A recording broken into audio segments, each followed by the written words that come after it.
Back when nothing truly mattered and we hadn't had a clue. We fell in to play the game. Nothing would ever be the same. There were times when there was laughter. There were times when there was joy. But they took it all away for the pleasure in our pain. Welcome to our new world. Shine a light on everything. Please don't be scared for what we know. Welcome to our new world. All the lions try to hide away from the scars we made. This is your chance to understand. We did not design this plan that was built for you. There's nothing you can do. This is my warning. This is your sign that you can't go run and hide. We will fight for you. You know it to be true.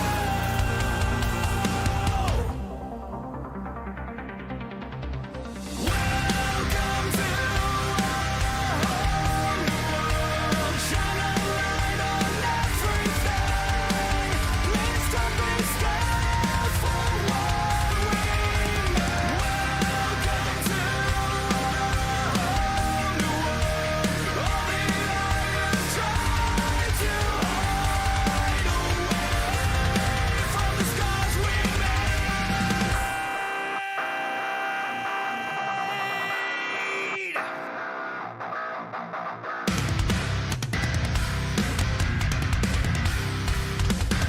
From the scars we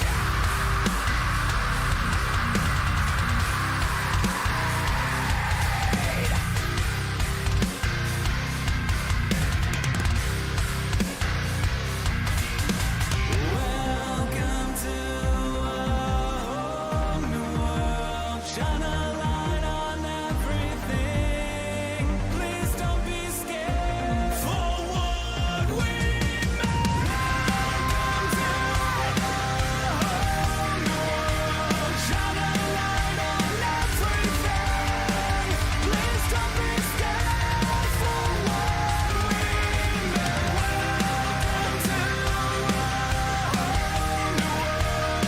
All the lions try to hide away from the scars we made. Welcome to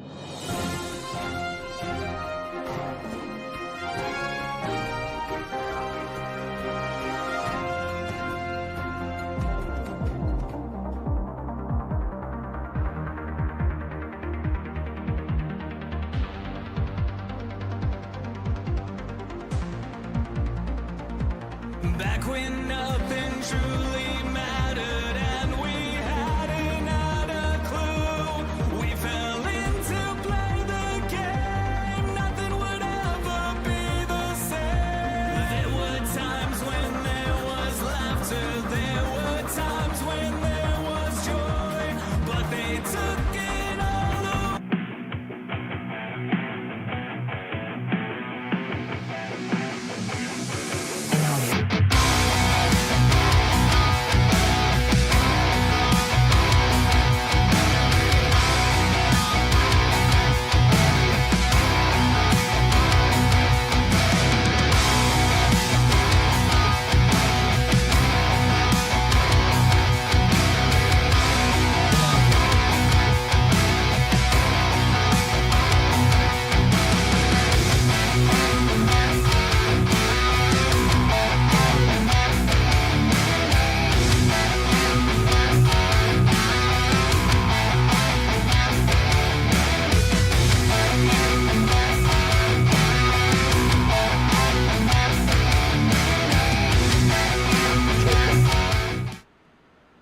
And welcome to Nerd TV for another Wednesday night series race for the OP ButtKicker Grand National.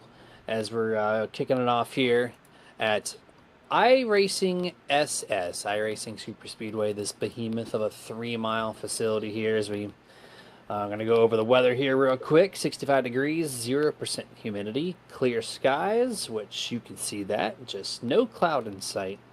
And one simple mile-an-hour wind here as we are launching off our countdown to green for the next few minutes here as these guys finalize their practice session. And of course, this segment is sponsored by Icon Apparel Company. My name is Jeremy Stanley, aka Jay Swifty on the interwebs, and there is not a there's my camera. Dustin always has to be first. He won't let me be first. I get it, but I'm here, I'm finally here. And then to my right hand side is the person I just called out, Mr. Dustin Loxton. Dustin, it's Wednesday. We've had a week off. We got to knock that little rust off from the week from Memorial Day weekend. And we're good. We're back. We're live. We're doing it a couple nights a week, man. What's going on? Yeah, back in big fashion. Pun definitely intended. iRacing Super Speedway, the track formerly known as Coca-Cola Super Speedway, back on this simulation. And every time we come here, I still do it. Not that iRacing watches our broadcast, but iRacing 8 Bowl. Now, please. But anyway, iRacing Super Speedway, massive track. You guys seen the overhead view of that. It is like Martinsville, but supersized McDonald's style, because it is a paperclip shape, but this thing is massive. High speeds, high banks.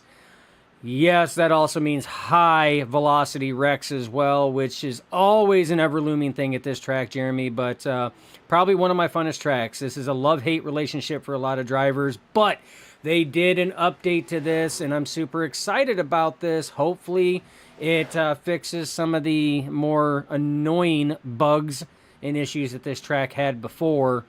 Hopefully it makes it a little bit better, but that pit road entry is still always an ever-looming issue. You're coming in at over 200 miles an hour and go from that steep banking even down the straightaways down to that flat apron, and it will throw these trucks all over the place. So pit road entry, definitely going to be a big one tonight as well.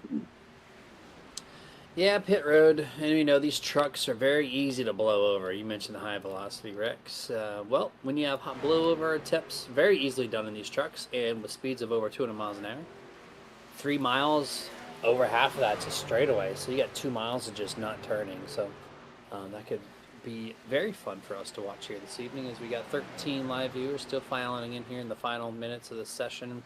They did kick this thing off a little late, so we don't know if we're going to run past our normal 5 minutes of practice time or not, but currently we have close to 30, if not at 30 entries at the moment here, led by Ryan Decker, John Guerrero, Alex Green, and 34. yeah, 34. So the numbers this year, Dustin, on those Wednesday series has been probably some of the best that they've put up in all their series combined.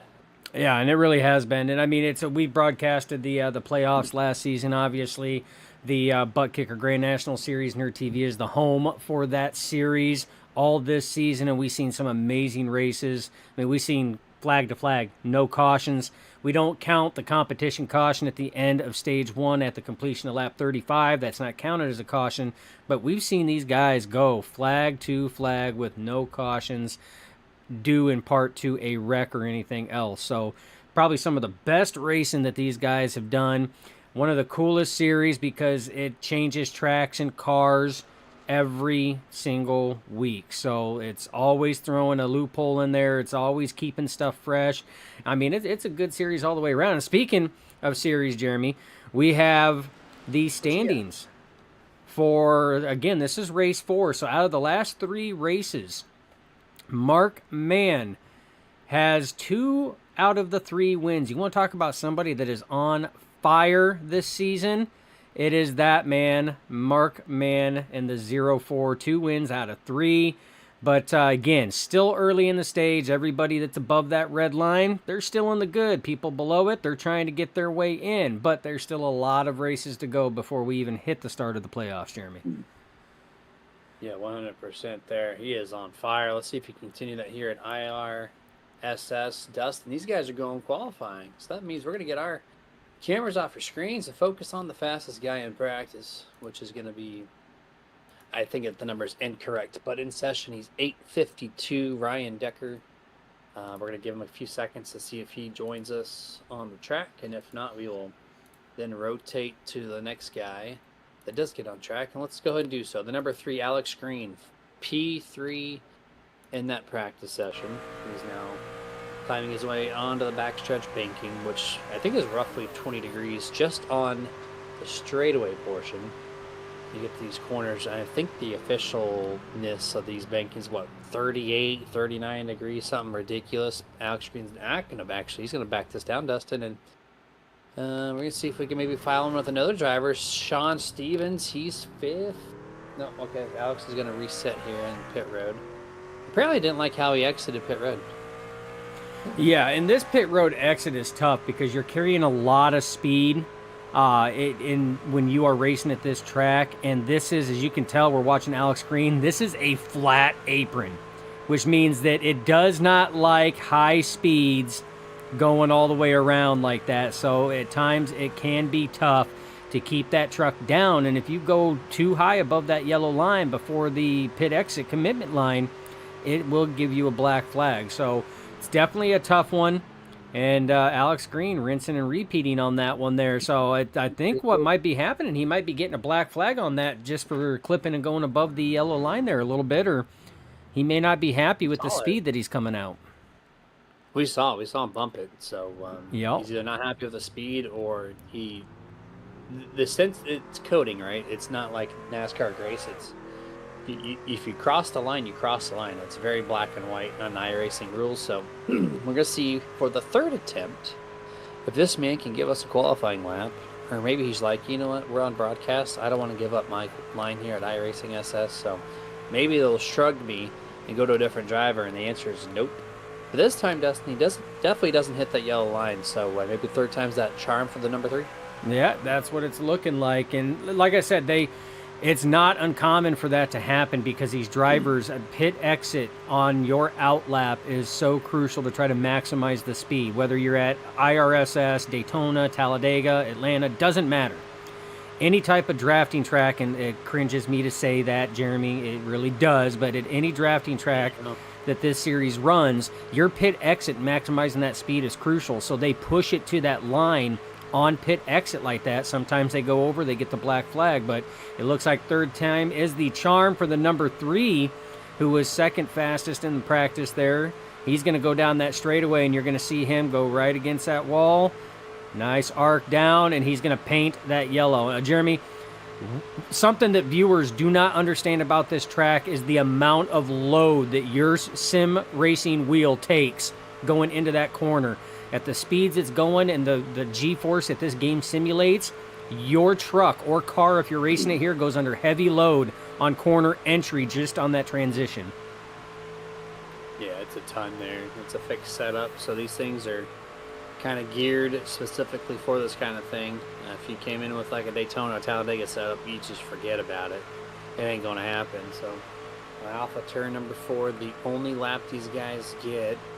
We're going to see where the 3 ends up being. 3, 2, 1, out down this really long front straightaway. Files in a 55.6. Now, Dustin, check this out. You know, practice times in draft versus qualifying is a little different, right? Because you're slower in the qualifying session, but these guys are running 6 whole seconds slower without the draft. That kind of tells you how crucial the draft is at this track specifically. Oh, absolutely. It really does. And as we're watching some of the final drivers taking their times, we have Gabe Butler at a 55.40. Look at your top 3. Gabe Butler, Hunter Reynolds, and Vicente Guerrero, all to 55.40. Had to go to the 3rd or 4th decimal point to cycle those out. So you're going to see a lot of repeating. I mean, look at 5th and 6th. They're almost identical. 7th and 8th and 9th, almost identical. 10th and 11th, almost identical. That's how close this is. And Jeremy, a lot of the times it just depends on how lucky you were with the wind. Did you get a heavy headwind? Did you get a really good tailwind? Sometimes that makes or breaks just by hundredths of a second. And also, too, it will not be that close in the race. This track, the corner exits are so weird. You're going to see a lot of movement throughout the whole field. And it does kind of cause some separation amongst the drivers if they're not stable on the inside on exit and they get pinched down. That causes wrecks. We've seen it time and time where off of turn 2 and turn 4, they just scatter all throughout the flat part of the apron. And we might catch a glimpse of that through 70 laps here this evening. These trucks have a very special formation here on the flat part at a 40-ish degree angle. As you see it right there, starting at the pace truck down the front straightaway. And these trucks continue to file in. So here we go. Here's the starting lineup for the Jeff Crosby Sr. at iRSS. P1, Gabe Butler. To his outside, Hunter Reynolds in second place. Row 2 is going to find Vicente Guerrero in third, Jeff Crosby Jr. in fourth. Row 3 will be Zach Fritsch and Jimmy Reynolds. Row 4 will be Les Levy and Andy Berganti. Row 5, we're going to find Rick Sanchez and John Guerrero. Row 6, we're going to find Sean McCara and Adam Kilday. Row 7, we're going to find Eric Lowry and Sean Stevens. Row 8, Nathan Warren and Stephen Luttrell. Row 9, Scott Wise, Everett Lane. Row 10, Jeff Crosby Sr., tonight's sponsor. And 20th place, Alex Green. Row 11 will be Mark Mann and Dana Shepard. Row 12, Caffeine team driver Kenneth Bishop and Bubba Whittingham. Row 13 will be Harold Rothery, Derek Donna. Row 14, Gary Bergeron and Jimmy Hop. And row 10 or 20 rather is going to be Justin Coy and Christopher Jordan. And then you have Andrew Schroeder, Len McNeese, Douglas Johnson, Mike Edgerton, and Ryan Decker. So that is total of 35 entries in here. We'll see if they all get filed in for their starting lineup spot, Dustin, before these trucks start rolling off. Yeah, it's going to be a good race tonight. It's going to be a challenging race tonight. These drivers are going to have a lot at stake. Like you said, it's corner entry. These guys are going to be side by side, but we already talked about the load that these trucks take going into the corner. You're going to see trucks drift up. You're going to see them do that, and that's where a lot of the issues can happen with with big time wrecks, the big one that's ever looming. And Jeremy, when big ones happen, it's so tough on this. If you're on the outside, you have a very, very minimal chance at making it out safely, because this is a self-cleaning track. I mean, the speeds that they're carrying, just the G-force will literally just wash all the trucks up the track towards the outside wall. You will have some accidents depending on the angle of contact that will go to the bottom. But a lot of the times, Jeremy, it's been a known fact that outside, when a wreck happens, it's tough to get through a wreck on it. Yeah, 100% here. We have a half a lap left. We're going to thank a couple sponsors. First off, the series sponsor here, iconapparelcompany.com. You hear about them week in and week out. Go visit their website. Custom make your team uniform, whether it be real-life softball or your esports team. And check them out, iconapparelcompany.com. And then we have our Brez Coffee Co. caffeine team driver, Kenneth Bishop. There he is right there, the driver of the number 49 Nerditudes truck. You're going to see him try to tackle this behemoth 3-mile SuperSpeedway. And that's them, Brez Coffee Co. Go check them out, brezcoffeeco.com. All right, pace truck down. Throttles at the ready. Gabe Butler ready to send this thing off into turn number 1 at a great amount of speed. Green flag is out. 70 laps for the Jeff Crosby Sr. at iRSS is underway. Yeah, now it's going to take these trucks about a full lap to really get wound up. They do get wound up a little faster than other drafting tracks. God, man, I really struggle in saying that. Other restrictor plate tracks. But the speeds these guys are going to be carrying is just astronomical. But this track is wide enough. It's got the width of a Talladega. You can go 4 wide comfortably until you get to corner entry. That's where it gets a little hairy. But down the straightaway, plenty of room. You're going to see people try to slingshot on that outside if they can build that run up. But again, you got to be careful on that corner entry. You're going to see drivers really get squirrely, and you see them fan out on corner exit, Jeremy. I mean, they will come out of corner exit 3 wide without any issue, switching lanes left and right. But right now, Gabe Butler leading the way. Big time pushes, though, from the 26 of Hunter Reynolds, from the 33 of Jeff Crosby Jr., and he had to pull out, and that's going to break that draft, and that's going to allow Gabe Butler and Vicente Guerrero to completely clear that top side. 214 miles an hour at the end of the first lap there by the 88 of Gabe Butler. I saw on the outside there, Jimmy Butler gave Jimmy Reynolds. I combined names, so that's cool. Jimmy Reynolds out there giving a bump to the 33 of Jeff Crosby Jr. in turn 1. Thankfully, they stayed connect.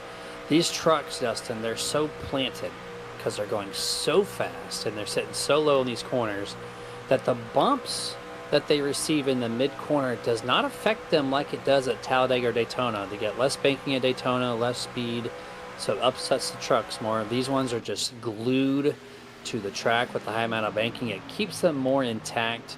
So with that being said, you're not going to see too many wrecks that way.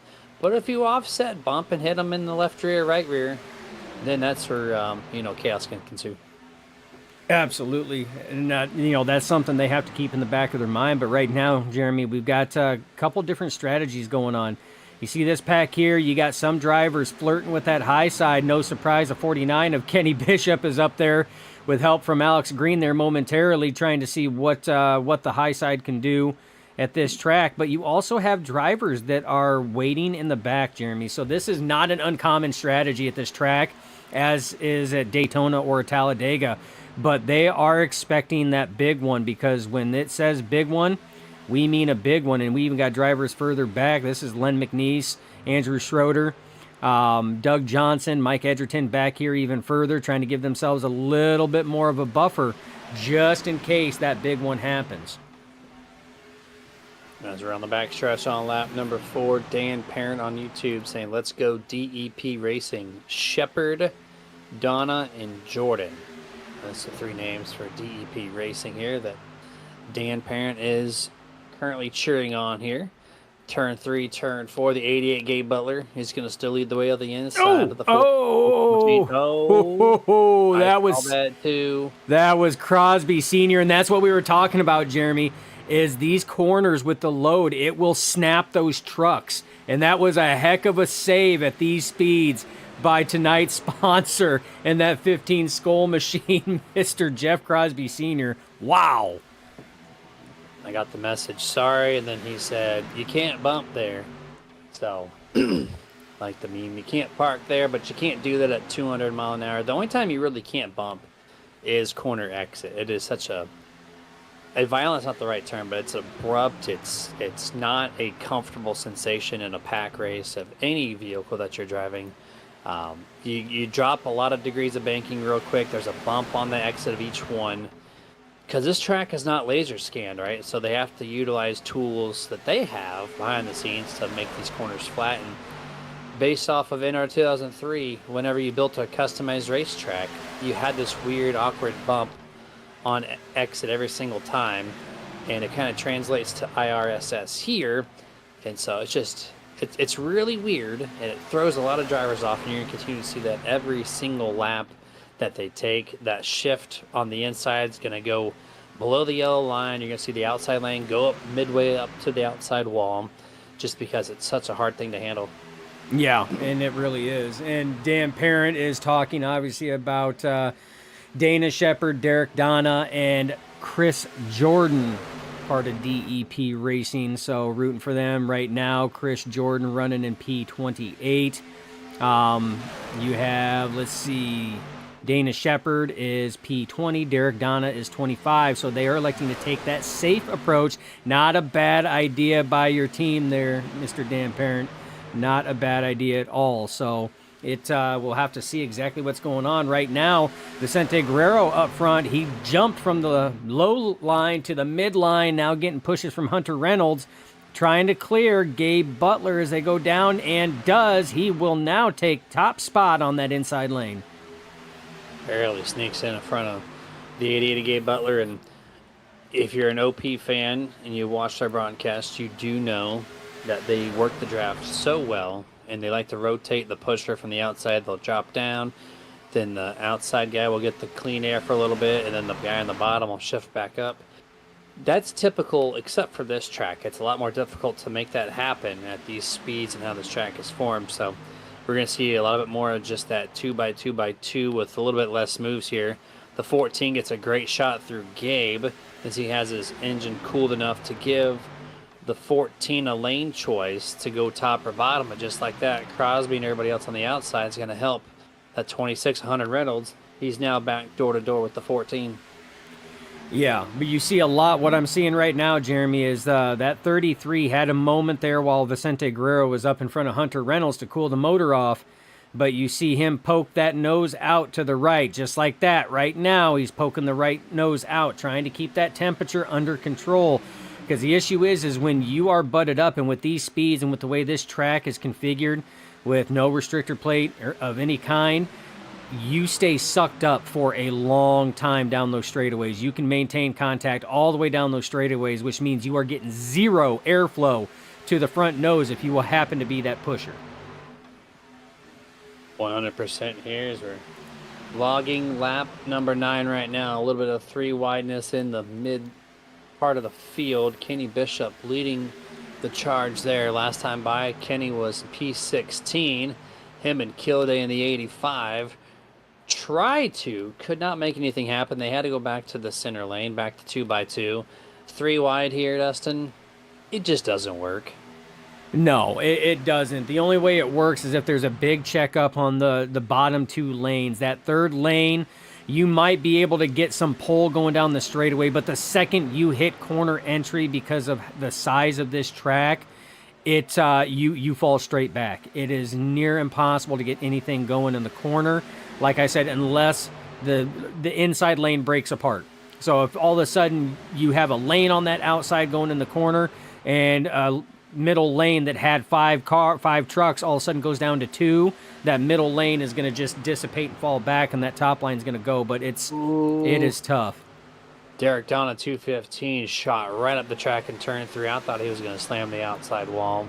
Somehow kept it free from doing so, but he's going to lose quite a few spots. He is going to go from 25th to the very tail end of the field. That time around, drops through the scoring pile and drops a few spots there, but that could have been bad there. But these guys are learning quickly. Watch this mid-pack. There's Kenny Bishop almost wrecks Derek Dunn on the 43 as the 43 shifted up the track. But watch this mid-pack here when they're 2 wide. We're going to see if we can follow them through turns 3 and 4.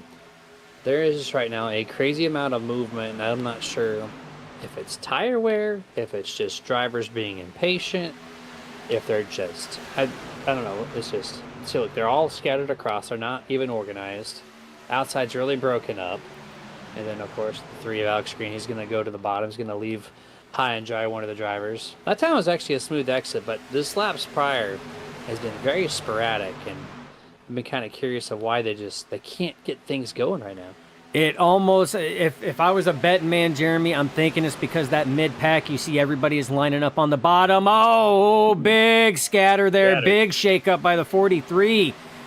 Wow, Dana Shepard kept a hold of that thing there. Drivers scattered everywhere. We still stay green. But, man, talk about a freaking pucker moment there for the 43 of Dana Shepard.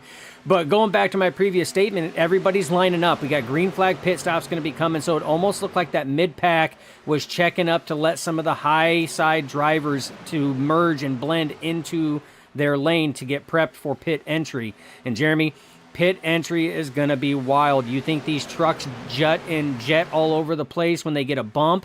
When they hit that transition, that is when things are going to get wild. These drivers are going to have to be on their toes and hands on the wheel to keep this thing going so they can have a clean pit entry. Yeah, 100% here. 13 laps are going to be completed this time around. The pit window typically for these guys is around 17 or so, or 18, because they can go one stop before the halfway mark at a typical 2.5 mile track. Here at 3 miles, I'm not too sure if they're going to make it one cycle or if they have to pit twice on a green flag only situation. And Here we're we go. gonna see, nope, that's not the case. So we're gonna have to pit twice. We got 1, 2, 3, 4, 5, 6, 7 guys down at pit road this time. It looks like no contact and pretty clean in That was comparison clean. to some others we've seen. That was a very clean entry by that group. And yeah, they can get about 14 laps of fuel, depending on how much you saved. Maybe squeak out 15, but it'd be a hard stretch unless, like I said, you really saved. But you're definitely going to see another big pack come down. I don't know if all of them will come down, but you're definitely going to see another big pack come down this time. And like I said, this race is made or broken on pit road. Some drivers, they gain spots, and some will lose spots. And here comes your next set. Big pack. Big pack coming in, Jeremy. All but one driver coming in. Wow, you got to be kidding me. That is a huge pack. That is like 2/3 of your field. Just came down from 214 mile an hour down to a very slow 60 mile an hour pit road speed. Look at this. And did it flawlessly. This is I-4 traffic right here. That is insane how many people came down pit road at one time and not a single soul made contact with somebody else. Wow. And that's going to leave Sean Stevens in the 27 all by his lonesome. As you see on there, is he going to pick lap traffic as maybe a draft partner? We're going back to the pit road. They're all exiting right now. Look at that. This will be a fun part. Let's see who makes a mistake on exit. There's usually one. Let's see if we find it. Do not merge up. We saw Alex Green struggle with this in qualifying. Do not touch the yellow line. Can be loose. It's very flat down there. And look at that. Flawlessly exiting. That's perfect. Wow. That was... You want to see pit road entry at a very tough track and a very tough pit road entry for any driver. I mean, just executed to perfection. You just seen it there by 2/3 of the field. That was fantastic. And this is what I was talking about pit road. Look at this group. Rick Sanchez, Gabe Butler, Eric Lowry. Right now, look at the space that they have. Now, they will get chased down just based off draft poll. But look at the time they gain. If this thing stays green and they continue having pit stops like that, Jeremy, that's how you can get a pack spaced out from the rest of everybody else. But it's not going to last long right now, as we got Zach Fritsch in that 12 with help from his teammate, Jeff Crosby Jr., moving to the top side. Now, their other teammate, Nate Warren, jumps up, and now we got a 2x2 battle, 3 deep. Yeah, it kind of amazes me how... the first group of trucks that can come down pit road always seems to take the lead after the bigger group with more speed was able to not catch them until half a lap later after exit. So, but they are grouped up like you said. Here we go. We got 2 now, 4 on the top. Everybody else continue to be at the bottom. Hunter Reynolds wants to go up to the third lane. It can work for one straightaway width. This is how the race win might be won here tonight. Is if you jump off of turn 4, go to the high side, you somehow get a great shot of momentum, even climbing up the track. It does work, but right here, once you get to the turn, you've already said it before, you just fade, and you fade, and you fade, until you can drop back down behind somebody. And they're going to try it again, Dustin, but when they get to turn 3, watch them not be able to hold it. Yeah, and that's a tough thing. And I understand why Hunter Reynolds and Vicente Guerrero jumped up there. I mean, they had a huge draft poll coming up on Crosby Jr. and Nate Warren, but it's not working. You get to that corner entry and you just fade, and now you see that middle lane is now starting to get filled up. So they're going to have to merge down, or they're going to fall further back, because you've got Jimmy Reynolds back there getting big pushes from Scott Wise. They're going to fill that gap right behind Kenny Bishop, and no, they elect to go to the top side. So this could get interesting, Jeremy. 4 on the top. This will only last a lap or 2, if that at most. Still 2 wide, almost 3 wide, unless they get to the side of the 36. Here we go, momentarily. We are 3 wide with a crazy amount of gap between each truck. So doing it very safely. We'll see if these 4 guys, Dustin, can clear the 16:33.49 that's in the middle right now. Door to door. Does not hold through corner center, but exit. They're going to get that momentum slingshot. Can at least one drop in front of the 49.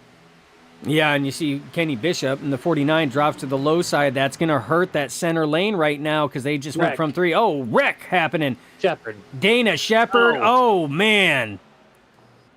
2 trucks involved. No, there it is. Coming by admins for a multi-vehicle wreck on the front straightaway on lap 19. And that looked like he collected Sean McCara on that, too. Yeah, he sent him for a wild ride into the catch fence as the 3 of Alex Green and the 43 of Shepard get together.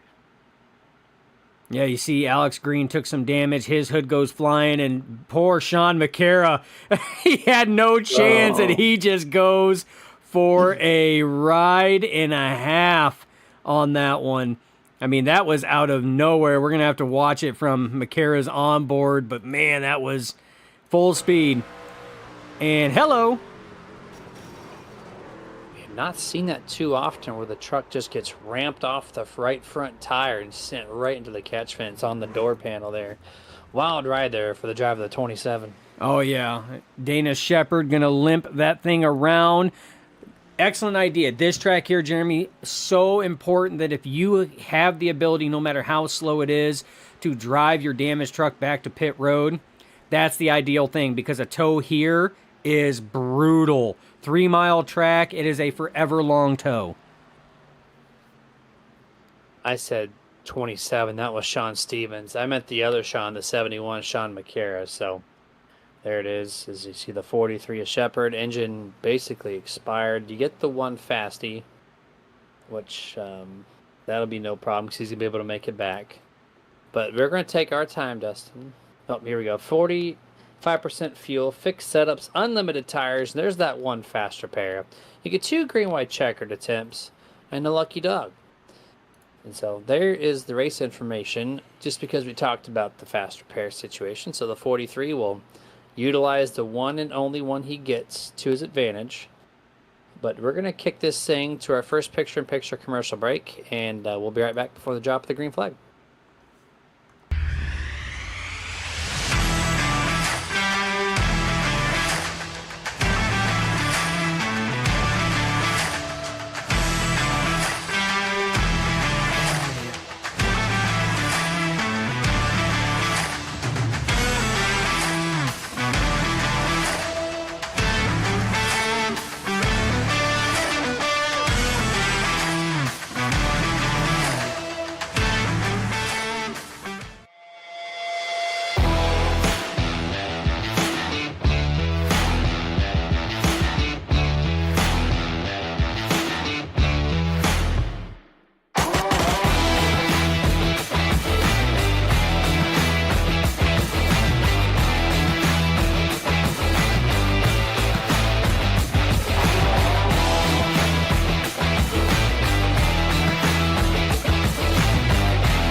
Hey, can you do me a favor?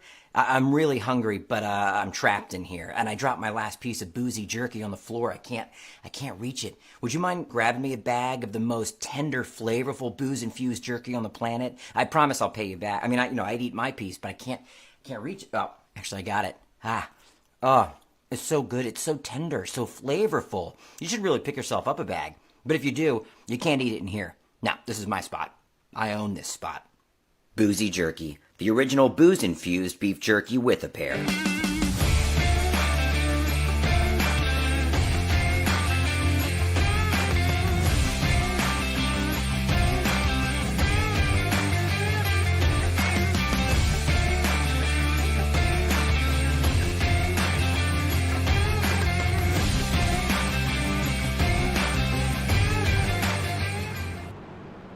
All right, welcome back. Full screen here. A very long half lap left before we go back to green. So we're going to bring in our caffeine team member, Kenny Bishop, into the room here. If I can drag him in correctly. Kenny, this is Jeremy in the Nerd TV booth. What's up? Not much. Just shooting the shit with the boys down there. To inform that, you got your Minecraft candle lit to your left-hand side, ready to go for this restart. You've been trying your microphone. Your sorry. microphone. He's talking about your mic. Got it. Yeah, you've tried the outside. It's not really a thing here at iRSS, but now you're inside the top 10. So what are you gonna do to maintain this position, or at least advance a little bit further? Yeah, outside's just fun. I think we're all just having fun up there on the high side. Especially if you get in the third groove, you're not going to do anything. But I think I'm going to stay on the inside on this one until the stage and try and get a couple more stage points if I can. That's going to be the goal here on this restart. Well, you're in position now, man. Good luck here. Green the rest of the way until break. So maybe we'll talk to you here soon. Absolutely, full throttle. Go get him. That's Kenny Bishop, nerd esports driver, caffeine team member on these Wednesdays, N-Race reporter. Also a man of many hats on Wednesday. But here we go. Green flag is out, presuming this race on lap 23. We have stage break in 35. So it's going to be a 13-lap difference. No pit stops for the remainder way. But that's also 13 laps, Dustin. That was at the very end of the fuel cycle for some of these guys. So if you're leading these packs the whole time, you might not be able to make stage. Yeah, and a number of the drivers did come back down to top off. Oh, wrecking big already. time wreck. Oh, we got a blow over almost. Big time wreck here, and that was right at the front, too. Gabe Butler counting his blessings here on the back straightaway. Blows over, lands back on the wheels for the most part. And I don't see any damage to that thing. Unbelievable. He almost blew that puppy over and was able to stop it. We're going to try to take a look and see exactly where this started. 26-62, Hunter Reynolds going to be making contact with Les Levy. Right It's there. going to chip 62 up. Now, if we could maybe back it up with the rewind from Nerd TV. If we can back it up. This guy. We're going to back it up right here into turn. Now, watch this contact. Who comes up? Who comes down? This will answer that question. We're going to go 3 wide. 62 goes down. And the 62 is going to come back up. So this is going to be Les Levy crossing over Hunter Reynolds' nose after he got out of line. And then he hooks the 71 of Lowry, the 33 of Crosby Jr. It's going to ship Gabe Butler into a sideways spin, which causes that blowover. Vicente Guerrero barely makes that move down to the inside and clears that. Kilday misses it. You see the 06 of Rothery. He's going to squeak by. Jimmy Reynolds, he's squeaking by. Bubba Joe Winningham. Guerrero, a couple guys, yeah, all of them just barely missing the 88. Yeah, that was man, that was a wild one. that was crazy to sit here and watch that. And the thing is on this one here, Gabe Butler had no idea what was happening. He got right rear hooked out of nowhere. Driving down, all of a sudden, boom, and just a little skid on the right side. And look at that view. Little nick there from Alex Green, but they get through pretty much unscathed. And that could have been way worse, Jeremy. That could have been way, way worse. That's that oh shit moment, right? When you get turned 180 and then you're staring at the entire field driving in your direction. And to come out with that basically unscathed is quite literally insane. Oh, as he does absolutely. that. But yeah, I agree with what you had said. You know, I don't know what got the 62 of Les Levy out of line there, but he pulled out of line, and it looked like Hunter and everybody behind him just stayed in line there with Gabe, and he went to try to merge back up. And it doesn't take much at these speeds. A little bit of contact there on that right rear or left rear, and it sends you for a hook, big time. 43, Dana Shepard, 1 lap down. The guy in the last wreck, you see him right there. He is going to be your lucky dog for this caution break. Going to put him back on a lead lap, and that is presented by Icon Apparel Company. As he's going to get his iconic lap back, put him back on the lead lap, and then we're going to reset this thing for looks like 9 laps remaining in stage when they do get the green flag. And then now you don't have to worry about the fuel even if you're the race leader. So this is going to get pretty fun. Yeah, now fuel's thrown out because they're saving fuel under these caution laps. Big time fuel. A lot of these drivers up in the top 10, they find themselves in really good positions right now to gain a lot of stage points. Now remember, stage officially ends at the completion of lap 35. So your ticker that you see up in the top right of where that caution is at in the top left rather, it will say 36 of 70. That means that lap 35 has been completed. That will be the official end of stage 1. We will talk to whomever wins stage 1 at the conclusion of that. But if the caution would happen to come out after we complete lap 31, then that is stage, because the amount of time it takes to go around this track and get everything set back up, by the time they go back green, it will be after lap 35. As they are now 2 by 2 by 2. That does officially make it the 1 lap to go. We will go green flag with 9 laps left. We're going to shout out one of our partners without a rotating commercial break video, and that's going to be Dusty Pete's Gifts and Collectibles. You're going to go to dustypetes.com. You can do that right now as you're listening to me or after the race. They're a local shop based out of New York. The guy who owns it is Dustin Sorber, and he has a great amount of comic books, over, I think it's still around 1,000 that's currently in shop, as he's getting new ones all the time. And then he's got action figures, NASCAR diecast, all your collectible trading cards, at their fair market values. So if you want to up your nerddom a little bit there and get some nerdy stuff, head yourself over to dustypetes.com. Promotion code SUPERNERD will give you that 15% off your order if you spend $20 or more on the website. Absolutely. Our man Dustin Sorber has got a nerd collection to make all nerds jealous. Green with envy, and I say that because he is a huge Green Ranger fan as well. So, but yeah, definitely, it's awesome. He sends me stuff all the time of some of the new stuff he gets, some of the Comic Cons he goes to. The guy's got a collection, that is for sure. But talking about collection, Jeremy, we got a lot of hungry drivers looking to collect some stage points. Pace truck, man, that pace truck bounced off of that. But pace truck off right now. Zach Fritsch leading. Les Levy to your outside. You are going to have Vicente Guerrero, your pusher on the inside lane, and Steven Luttrell, your pusher on the outside lane. We got a green flag right now. Trucks going left and right, Jeremy, as they get up through the gear. Strong start by that inside lane. Front three. 85. 85. Adam Kilday going around. Dustin, I think something broke on the truck, and we got multiple trucks with damage. We're going to have to take a look at this. There was just something wild happened with the 85. I think maybe even an apron bounce. As we're going to kick it to the Nerd TV replay. 85 Kilday bouncing off the apron. Look at this. All the trucks naturally, look, they're all shifting to the bottom. Ooh. 85 is the first one, makes the contact, and look how violent his truck just breaks loose.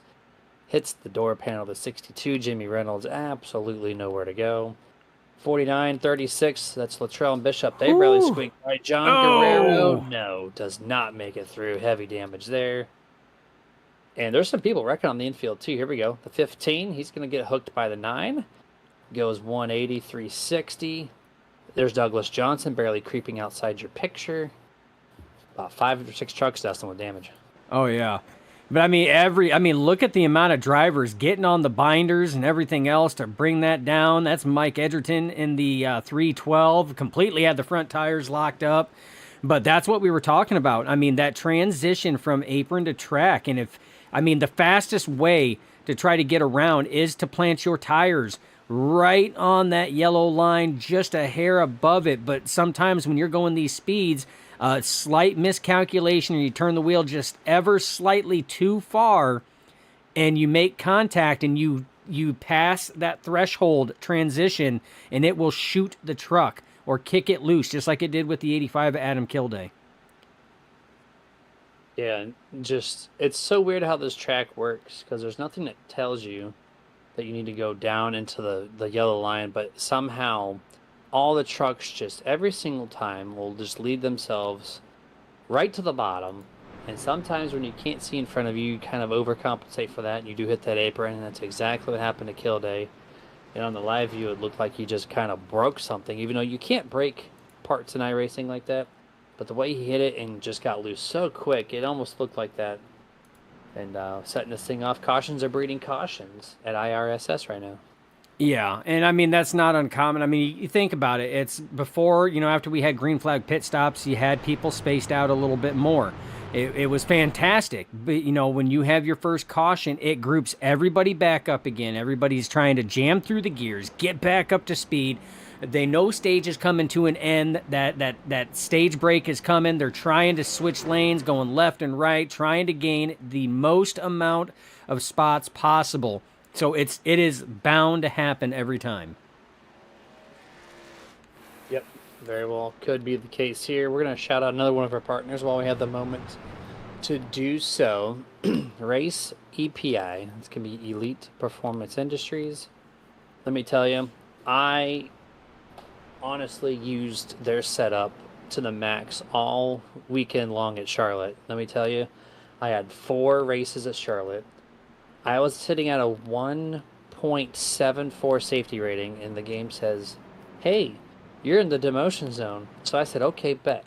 And it took a race EPI setup in the trucks and Xfinity. And in 4 races, Dustin, I went from a 1.76 safety to a 4.69 safety rating. Almost, I told you I think 2.3, but I lied because I did that 4th race. I went up 3 safety ratings with 2 top 5s and 2 6th place finishes in a 3,000 plus strength of field, and that's all thanks to race EPI. So if that doesn't tell you enough, head yourself there now, pick up a setup today. Absolutely. I mean, their stuff is phenomenal. I mean, we hear about, how it helps drivers out. I mean, Jeremy, it helps me out. I may not be the strongest driver anymore. I've been doing this sim racing gig for 25 years, and my racecraft has probably got a little rusty. I can't hang with some of the young pups out there that have got this simulation software down. But I can tell you, I run so much better with EPI setups under the hood of my truck, my cars. The stability of it allows me to perform better than what I have since joining this simulation years ago. So, fantastic products out of raceepi.com. 100%. As we have a half a lap left. So we're going to be restarting with 5 to go. And OP rules state that if there's a caution within 5 laps of stage break, that is stage. So once the green flag flies on this restart, at any time if there's a caution, that's stage. Because we're exactly at 5 to go. So right now, your top 5 is Zach Fritsch, Vicente Guerrero, Everett Lane, Les Levy, Jimmy Reynolds. Sitting in a great spot, but also we've seen the last 2 wrecks happen within the top 10. One being from basically the race lead. So that anywhere is not safe. We're going to see if that's a continued trend or if these guys can run out these 5 laps in green flag. It's the first time we're going to see the 12 of Zach Fritsch lead the field. They have that newer iRacing restart rule in effect as of, I think, 3 weeks ago. So you can't jump. So the 14 of Vicente Guerrero still has to play his part into kind of maintaining speed. Here we go. Pace truck down, throttles at the ready. Going to cross this white restart line here. And green flag is out. This thing's back underway. Yeah, back underway. And it doesn't surprise me that the last 2 cautions that have come out have come from around that top 10, because that's the positions everybody is bidding for right now. They are all trying to get to that top 10 because only the top 10 positions will be awarded stage points. Everybody else, sorry, better luck next week when we sit here and try it again with stage 1. But green flag flies right now. Vicente Guerrero leading the way right now. And you got Les Levy on the outside. He's getting big pushes from the 36 of Stephen Luttrell. Nate Warren back there as well. Third lane trying to come in. Alex Green poking his nose out there with help from Harold Rothery. And now you got a 2x2 as it goes in. 24 Everett Lane drifts up a little bit, almost makes contact with Nate Warren. Outside, very scattered. 4 wide, 3 wide, turn 4 exit here all over the place. 4 laps to go to stage break. These guys are scattering all over. Vicente takes the race lead momentarily on the front straightaway. Barreling off into turn Number 1, the 14 jumps to the top. The 12 now takes the, and look at the field dust, and they are all over this track. They are, and Everett Lane drifts up, almost makes contact again. That's twice that we've seen that. You've seen the 62 Les Levy jump out from that mid lane to the top side. He's going to pick up Andy Briganti up there, and the 31 is Scott Wise. You see Vicente Guerrero working that draft now. He pulls down, lets some fresh air get to the front nose of the 36. Then he's going to put back up again. That's going to put Zach Fritsch with pushes from Everett Lane. And these packs are getting tight now, Jeremy. 32 laps in the books, working lap 33. We only have a couple laps to go to end stage, and we are 3 wide. Gabe Butler, big charges with big pushes from Rick Sanchez. 3, 4 wide, scattered all over the place here. Will they maintain, or will there be a wreck? Turn 2 exit, here we go. 3 wide for about 5 rows. Still clean racing right now. Gabe Butler, who tried a barrel roll. Oh, here we go. Wreck in the front once more for the 3rd time in a row. We're going to see the 12 and the 14. They're going to wreck, take Douglas Johnson. They're going to send him for a while ride on the 27. Sean Stevens will join the wreck. And that, everyone, is stage break. And I think we're going to see, I think Gabe Butler took that thing after that wild ride. So from doing a blowover to winning stage, I think goes the 88 as we're going to go to the Nerd TV replay. Yeah, and this looks like a bad bump. That's an off-center bump. You see Vicente Guerrero does not have a good line there with the 36. You see the bump that got Vicente loose down into Zach Fritsch. That's going to send those two flying down. And then you're going to see Vicente Guerrero. He is going to only have about 1 tire on the pavement at that point in time. And you see everybody checking up. Sean Stevens there. That's Douglas Johnson trying to check up. They get collected into it. And then you see, more contact here. We didn't even see this. That was between Andy Briganti and Scott Wise. We're going to have to back that one up, Jeremy. That was after the wreck and further down track. So we'll have to see what happened there. Yeah, 13 up top. All by his lonesome for the most part. Scott Wise. Yeah, he just came down, made contact, and then shot him up, and it was enough of a contact to clip the rear bumper of Andy Briganti. Good save by Andy, though, as he had that thing real sideways, and I may speak too soon. Does he save it? No, he does not. Yeah. Almost had a good save. Lamborghini in the wall of turn 3. Andy Briganti goes. He's got some smoke coming out of the back of that. Gabe Butler is stage winner.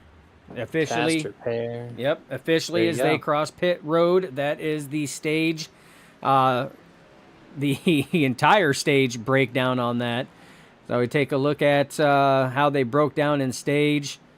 But, yeah, Gabe Butler definitely got that win. So coming from a near blowover to winning stage. Yeah, look at that. And wild how things happen here. As we're going to go picture-in-picture mode, we're going to take our break for a lap or so, and then we're going to bring in the driver, the number 88, Gabe Butler, in for his mid-race interview. So, we'll be right back.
And back to full screen here. 1 lap to go. So it's our time now to bring in our winner of stage. Driver of the 88, Gabe Butler. I'm trying to find him in his Discord. There he is. Team channel number 8. We're going to bring him in here. No. Gabe Butler, this is Jeremy in the Nerd TV booth. Sorry to cut you off there. How's it going, man? Stage winner. Yeah, it's going all right. We'll take it. From a blowover with roughly 15 to go to pitting, getting that thing repaired, and winning stage. How'd you do that? Just trying to have to pick my way through the field there, and I got a great push there from Rick Sanchez there, and we were holding our own, and then I think I got out of shape inside us, and we got ahead of the pack, and then the caution came out, so got a little bit of lucky there. Yeah, 10-4 on that. And this track is very, very difficult to pass at. How did you go from being in the back like that to up to the front so quick? Was it you sneaking into 3 wides where you could on the straightaways, or were you slicing and dicing on the bottom half of the field? A little bit of both. I tried the outside lane, and they were getting out of shape inside me, so I said, well, I better get in the first or second lane here, and I was able to get in the middle and pick my way through a few spots, and then when I saw I had help on the outside, I got up there, and we were able to get ahead of the guys. All right, man. Well, 10-4 on that. Appreciate the info. Green flag's coming out. Good luck. Thanks, fellas. Yes, sir. Gabe Butler dragged in just in time before the restart zone. So great timing on our parts there. And there we go. We are green flag, Dustin. We are halfway done with this race for the Jeff Crosby Senior at iRSS. And let's see if we can have a clean set of laps. Let's go another green flag pit cycle. What don't you say? Oh, I'd love to see that. I mean, especially after the first one that they did, and we seen 2/3 of the field come down at the same time, and they had flawless pit entry and pit exit. I mean, that was the way to go. And oh man, near contact there. That was with Sean McCarron, door contact on it. But again, that was that corner load, Jeremy. It's so tough when you're trying because you have to pre-turn into these corners to anticipate the G-force load that this simulation software is going to put on that. And every once in a while, you preload and start doing that corner entry just a hair too soon, and you find out the hard way. If you don't know what pre-turning means, just take a 1987 NASCAR Monte Carlo or the Thunderbird and run that at Daytona at speed, and you'll figure out exactly what you mean. If you don't turn before the corner, you're going to miss the corner. You're going to apex weird. You're going to slow down your lap speed by a ton. And so that's exactly, you can just try that yourself on the iRacing service. As we're down the back straightaway, head off to turn number 3. Very quiet looking field here on this restart. Of course, we're 2 wide, about 5 cars into the field, but very clean. Turn 4 looked a little sketch, but overall, playing the safety game right now, it looks like, in the top half of the field. Yeah, the top 5 there were lined up momentarily until the 71 of McCarra thought about going to that center lane and then pulled back down in front of Nate Warren. Just that middle lane, Jeremy, is just not organized right now. Top 5 are lined up nose to tail, almost top 6 if you count, or top 7 if you count Jimmy Reynolds there. So these guys know what they're doing. You see they're starting to gap a little bit. This side-by-side racing here, having a hard time. You're seeing drivers jump down to the inside right now. And Jeremy, that middle lane. Oh, and the 9 out of shape there. That's Jimmy Hopp. He did almost exactly what Adam Kilday did, a little bit of an apron touch in that transition and got him out of sorts. But he was able to save it. And Jeremy, we've got all kinds of bobbling coming out of here. And that's common at this track too. Coming out of turn 4 like that, you get that tunnel vision, and you end up coming off of turn 4, and you just keep turning, and then before you know it, your left tires are down on the apron a little bit, and you got to pull it back up. That's why we see a lot of trucks going down below, almost like they're peaking to go down pit road. Trust me, at this stage right now, right after coming back green, they're not looking to go down pit road just yet. No, I saw some crazy moves off turn 4 as well. I thought was going to bring out a caution, but did not happen, thankfully. And we're still trucking green on current lap number 40. So at this time at the line, we'll hit the 30 laps to go here. as the top 10 for the most part is all single file. Actually, I say top 10. Look at that camera angle, shows almost the entire field. That's wild. Single file. Oh, here we go. Here we go. And I thought there was a wreck because they're so zoomed out, but they just all shifted violently to the top half of the field. And well, quiet was rather quick, Dustin. Yeah, it really was. But I mean, that was wild to see everybody besides about one truck was down on that inside lane. They're not lining up for pits right now. They can't make it. They can't short pit. I mean, we know that they, at best, they can stretch about 14 laps on a tank of fuel with that 45% fuel load. But then out of nowhere, like you said, I mean, just everybody. There was about 8 trucks that just jumped to that outside lane like it was nothing. Yeah. 100%. Oh, here we go. Here we go. Oh, Scott Wise. Oh, man. Well, there's the first heavy hit of the night. Oh, Fire barrier. my. Water barrels at 200 miles an hour. How is he driving away? We're going to find out here on the Nerd TV replay. Holy moly, that was 31. vicious. Scott Wise, watch this from the 31. Oh, this is after. But This is after, so this is, yep, this is Mark Mann, Andy Berganti get into it. Oh, you see Crosby Sr. just sneaks by on the inside lane. Justin, the 43 Dana Shepard. We're going to have to jump to the 31 first within a wild ride from Dana Shepard, the guy who's found almost all the wrecks here tonight. Here's the 31, gets out of shape. Well, we're gonna back that up. We're gonna see how he got out of shape first. So we got to set this up. So coming off of the corner, little bit of a bump there from Luttrell as he was trying to line up with the 215 of Derek Donna, and you see just gets out of shape. The 43 gets tagged, and this hit right here collects Crosby Jr., Mark Mann. We've seen all of that. Oh, my goodness. Oh, and there's the 43. Dana Shepard going for one hell of a ride down the front stretch there. We're going to have to go on board with that one. Rolls over top of Jeff Crosby Jr. and then turtles it by the looks of it on the front stretch. Yeah, that was completely insane here. And as he now turtles across the front stretch. Here we go. Here's the 43 of Shepard. We're going to see how this truck kicks over on its side. I think it starts by a blowover. There it is. And then tumble effect as we go to the Oakley visor camera. Oh, man. That was a hell of a ride. Hell of a ride there by the 43. And that's not good because he already used his fast repair. Remember, he was involved in an earlier incident. So that's not good because we know his fasty has already been burnt. Yep, so that's going to finalize probably the night for the 43. He's got a lot of repairs to make on that truck if he wants to be back in contention of any chance of a decent finish. And Dustin, they're all starting to file back down pit road. Drivers are getting their repairs once more. I see on the YouTube side, K.A. Coy is saying too much damage and I'm done. For That's wall Justin riding. Coy. It's Justin Coy. Thank you for that.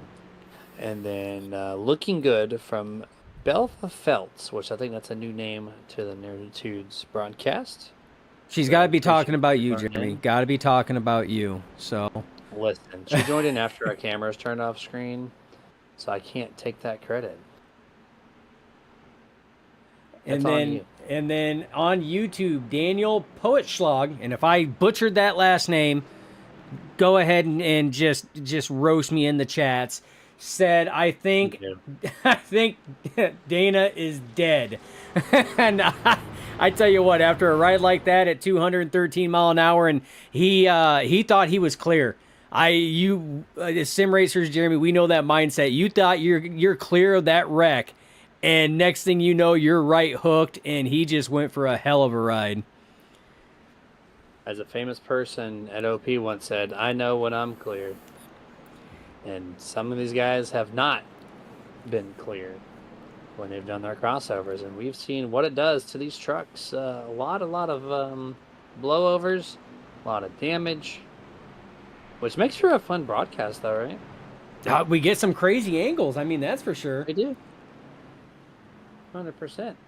And we're going to thank one of our sponsors while we're still rotating through here. We got a large amount of time between each green flag cycle, so why not shout them out? You see their rotating commercial break quite often, but Boozy Jerky, um, check them out. You can buy them at some of your local retailers. You can go online and use our code SuperNerd. Boozy Jerky. They have quite a few amount of flavors. They come in a 3-ounce bag. They're the mango one. That one is my favorite specifically. I know you have your own favorites. I know our nerdy sports driver Steven Rada has his favorite, being I think his is the bourbon one. Mine's the mango. Peppered. All the way Yours peppered. is like peppered.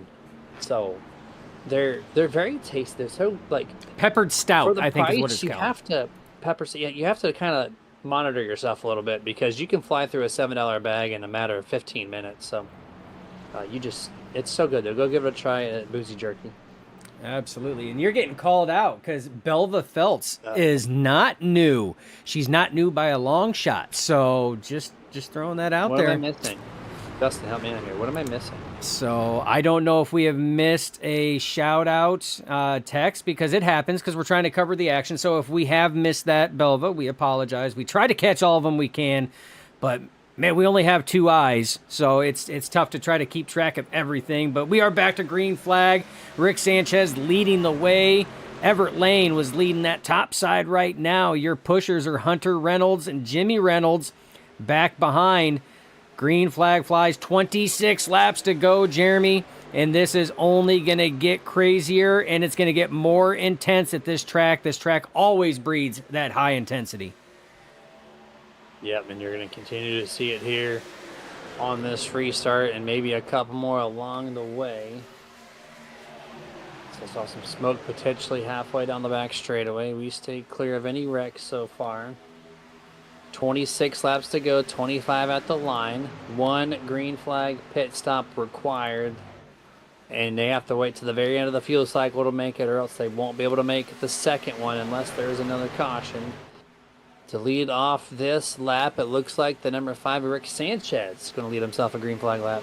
Yeah, and it looks like that high line is just struggling to get the runs that they had earlier in the race, Jeremy. Remember, we had probably a good solid 12 laps of both lanes being neck and neck. One lane getting a driver clear, being able to change between the two. But over the last few restarts, it just seems like that high line is just struggling to maintain. And as I say that, they finally get the momentum going as Everett Lane is now cleared on that high side, as far as his nose, that is, not the whole truck.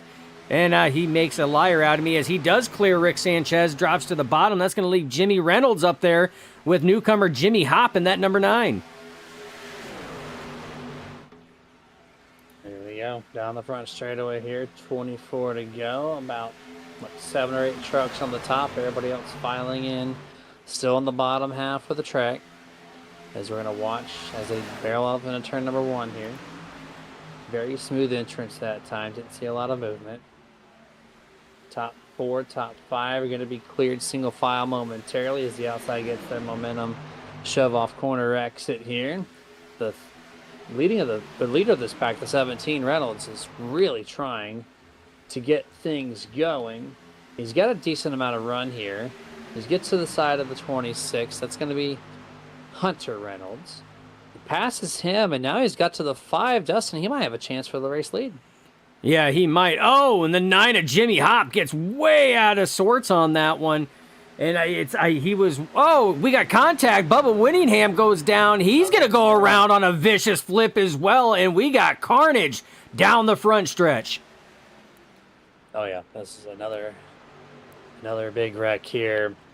He put the wrong hotkey out there. That was a funny read. I won't read that off on air, but here we go. Nerd TV replay. You're going to see exactly what happened. We saw the 9 get shuffled out. Oh, the 6 just crosses over the 88 of Gabe Butler's nose. Bubba said he got wrecked, but I don't know. We'll have to take a look, maybe.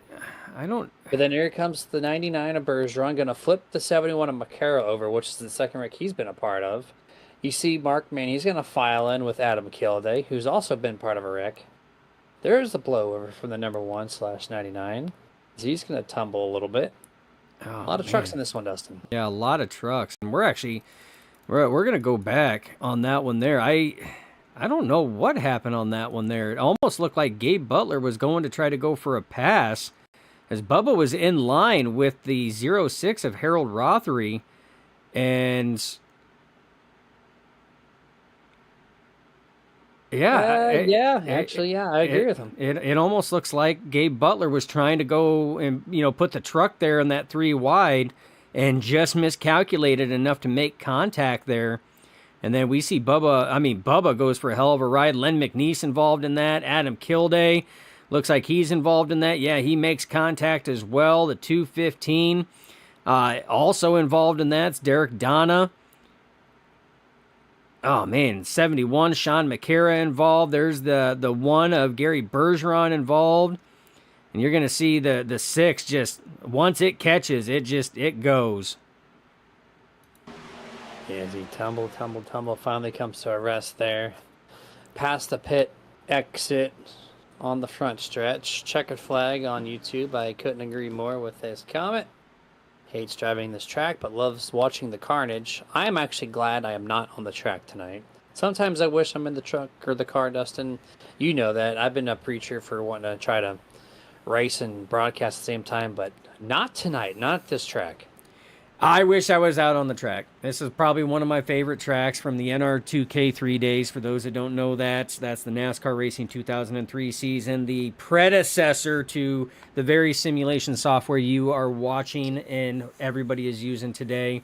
That's why I keep shouting out iRacing to bring back 8 Bowl, because that's an awesome figure 8 super speedway. Love that track. If you guys don't know what that is, Google it. It's awesome. Think Daytona, figure 8 style. But I would love to be out on the track tonight.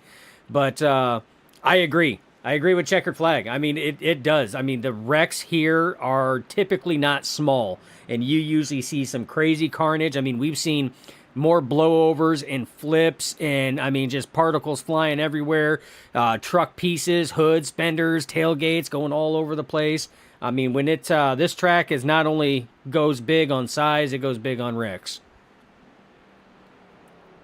Yeah, 100%. I don't know if you caught this. I apologize if you read it already, but have you seen the comment from Dan Parent from Dana's wreck earlier? He said, Dana is rolling. Song reference. I seen that. That was very beautiful. Great comment, but it's and Dana comment. just kept rolling. And then so did Bubba Winningham. He's also a part of that. And Gary Bergeron kept rolling. Oh, if it wasn't for copyrighted music, that would be an awesome plug to sit here and do during the replays. Just keep hitting the rolling. But we don't want to get flagged because, it's copyrighted music and all that other jazz. So you're just going to have to listen to us do a very, very horrible rendition of Limp Bizkit's Rollin'. Yeah, we can't see any of the lyrics or, we're not even monetized on YouTube. So we could technically do that, Dustin. So it's fine. We're not making money on this broadcast. So it's cool. As we're going to get the one to go here. And restarting this race on lap 52. So it's going to put us at 19 laps remaining. We're outside of that fuel window still, so if they do happen to go green the rest of the way, we have one more mandatory green flag pit stop to be had before this thing is all said and done. It's been a very chaotic race. Pre-race, Kenny Bishop, our caffeine team driver, presented by Breast Coffee Co., as we get a view of him in his cockpit right now.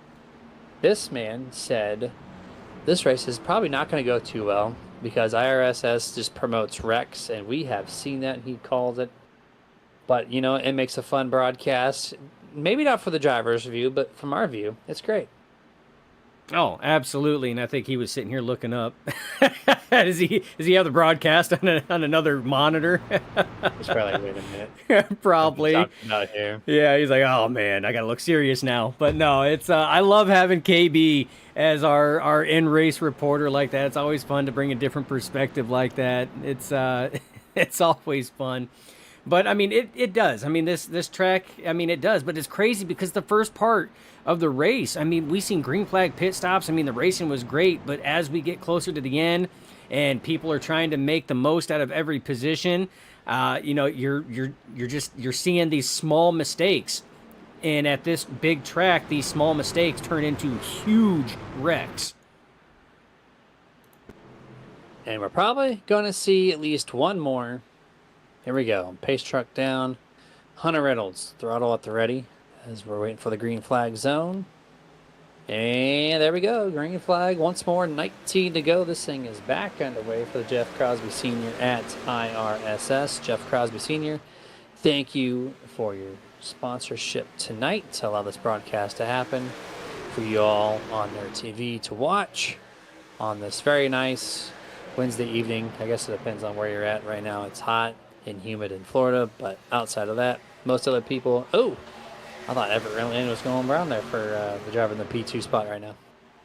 Yeah, it's you're going to start seeing a lot of movers and shakers there, and it looks like the 48, we haven't mentioned Andrew Schroeder a lot. He's been in the back trying to miss a lot of stuff. He's trying to get that second lane working there, pushes from the 3 of Alex Green and our caffeine team member, Kenny Bishop, in that 49, trying to get something going. But right now, Hunter Reynolds leading the way. And yes, thank you, Jeff Crosby Sr., for the sponsor, Jeremy. You nailed it on the head. We cannot do these broadcasts without the help of the OP racing community. They are a huge force in driving what we can present and how we can present on things. And huge shout out to all the viewers and everybody commenting. Again, much love and respect to you guys, as well as you see Andrew Schroeder shuffled out to that high side. And now we see Everett Lane jumping from that inside to the middle lane right now. Or no, that was Vicente Guerrero. He's now going to sit here and try to lead that. And we've seen him make passes and clear that inside lane as long as he's got the pushes needed. Yeah, 100% here. Him and the 24 are hooked up really, really well here. Let's see if Vicente can get a great launch from Alex Green. Alex, little movement from turn 4 exit. Gonna stall out the outside momentum that time from that movement on the outside. Now, Jeremy. Hold on. What you got? If you recall playoffs last season. Playoffs? Oh, yeah. If you recall, and I don't have a steel trap when it comes to stats or anything else like KB does, but last season, the 3 of Alex Green got a win by, not intentionally, but it ended up wrecking the 14 of Vicente Guerrero. And ironically enough, now they are hooked up nose to tail trying to get by on that high side. So how quick a season turns things around, and now these two are working together like that. It's a cool thing to see. Yeah, absolutely. 100% here as we're filing down here. Oh, God, Vicente. Oh, 3 wide. That's going to shuffle all that. Yeah. Here it is. Contact. Here it Yeah. is. Kenny's around. There's a bunch of drivers around. Everett Lane's going to wash back Oh, up the track. There's KB. Kenny. Hell of a ride on that one. Everett Lane. Yeah, this was started by Vicente Guerrero. He made the sharp cut to the bottom, and these guys are so good at it, but every once in a while they make it a little too close, and it shifted everyone up to the middle to pass the 14 because he made such a sharp cut. Too close. So here's the cut down. We're gonna back that up. You have to see that cut down. So he got a big push. He cleared the 26, but in the efforts of trying to get down there as fast as possible, when he went down there, he overshot it by the looks of it. And by the time Hunter tried to check up, because he had the 24 of Everett Lane on him, he couldn't check up anymore. And that put them 3 wide, a very tight 3 wide, which typically never works out. And then it looks like the 26 of Hunter Reynolds comes down, just makes slight contact. And you see it's going to collect the 49 of Kenny Bishop. You're going to see 85 of Kilday collected. Luttrell is collected. You see Hop is collected in the 9. He's going to go down and make contact with Jimmy Reynolds. Yeah, you're going to see Les Levy's collected. You got 2 trucks flipping, 3 trucks flipping simultaneously on screen. Gabe Butler trying to back it down. I don't know if he made contact. Oh, man, he just missed Adam Kilday on that one. Yeah, we're going to have to go on some onboards on this one. Oakley Visor Cam going to get all kinds of work today. Yeah, no kidding, right? And it's just a shame this track, as we're going to go through it. There's quite a few drivers in the top 10 who's been working all night long to get to this spot up front. And here's Kenny's viewpoint of it. One of the drivers I'm talking about. There's the blowover, the rollover, grinding the driver door off. Comes to a rest there in turn 1 as he's able to drive away. But Kenny, 85 of Adam Kilday, the 36 of Luttrell. Those are several of the names that are in the top 10 for the first time in a while, top 5 even, and they finally get there and they have this wreck. As we're going to go another blowover here. And just into the wall. Not too hard there, but you see the engine smoke, I think, or at least tire smoke, as he comes to a rest on turn 1.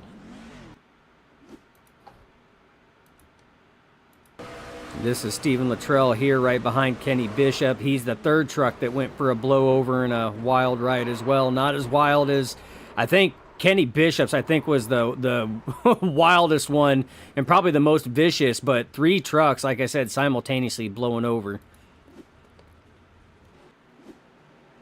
And that is the Nerd TV replay for that wreck. This, Dustin, will put everyone within fuel mileage. We're going to restart this race on lap 59, I believe, which will give us 12 laps to go. So just shy of that flat 14 pit window. So now, if we thought the racing's been crazy, we're probably going to see the craziest it has been because they don't have to worry about the fuel mileage game anymore. Oh, I love it, Ginger. I love it. We could have the best undercarriage contest tonight. I love it. That is 100% accurate, Jeremy. We could have the best undercarriage contest with as many blowovers and flips and just vicious wrecks that we have seen tonight for sure. Yeah, if there's any cheating going on, we can clearly see the underside of these trucks to notate that there. But yeah, they're showing off their underbellies out here tonight. Trucks 215 miles an hour. It's bound to happen, and we I think what is the count up to like 6 or 7 trucks now? Yeah. I think we're right at. I think it's at Something 7. like that. Yeah, I think it's 7. Yeah, we've had quite a few. A couple of them are repeaters, but we count each individual instance of a flip. So, yeah, it's definitely getting up there. But like I said, this thing breeds big wrecks. But, Jeremy, I think this is the best time. Pull in our caffeine team member, Kenny Bishop, one last time before he focuses on the end of this race. Get his perspective on what happened during that vicious rollover he just had. That's not a bad idea. We're going to catch him in probably a mindset that says, ZFG, we're going to the front, baby. But we're gonna bring him in right now. He's in Team Channel 9. Kenny, Dustin, and Jeremy in their TV booth. What's up? Well, as the great Ricky Bobby once said, yep, I'm flying through the air. I was going to ask if you were dizzy after that. We went Oakley Visor Cam on that, man, and it made us dizzy.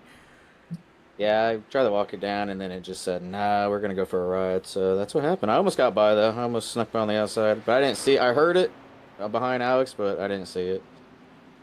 You finally made it to the front, and then that happens. I felt for you there. What are you going to do to get back to that point? Honestly, I don't. It's a crapshoot on which lane is good. The low side's good. One run the high side's good. I guess it all depends on who's pushing and what's going on.